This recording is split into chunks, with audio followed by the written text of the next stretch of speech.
না না, আজ কোনো অর্ডার না। আজকে একটা সুন্দর কেকের রেসিপি তোমাদের সাথে শেয়ার করব। অ্যাকচুয়ালি রেসিপি বলা ভুল, মানে ডেকোরেশন। তো এটা দেখো 4টে লেয়ারে আমি কেটে নিয়েছি। তো এটা 2 পাউন্ডের একটা চকলেট কেক ছিল।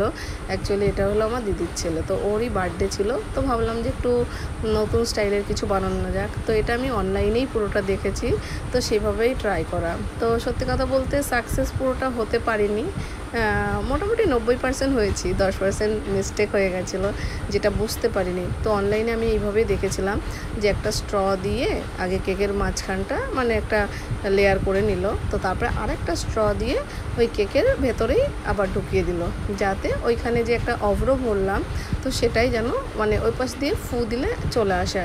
তো সেটা আমার মিস্টেক হয়ে গেছে যে একটা স্ট্রয়ের পরে ডাইরেক্ট আরেকটা স্ট্র দিতে হবে। তো যেটা আমি একটা স্ট্র দিয়েছি, তো তারপরে আরেকটা না দিয়ে পরে দিয়েছি, যার জন্য ওটার মধ্যে অলরেডি স্ট্রয়ের মধ্যে কেক ঢুকে গেছে।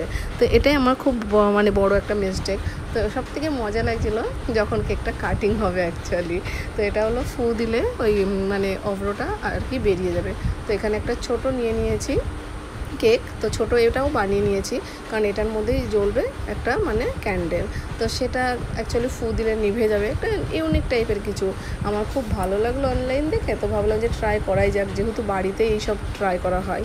তো লোকের বার্থডে তো তার ট্রাই করা হয় না। তো এইভাবে দেখো সুন্দরভাবে বসিয়ে দিলাম, আর এখানে ওর মুখের দিকে একটা ছিদ্র করে দিলাম, যাতে ওখান থেকে ফু দিলে ক্যান্ডেলটা নিভে যায়। তো সেটা নিয়ে যে কি হাসি হচ্ছিলো, পুরো দম শেষ।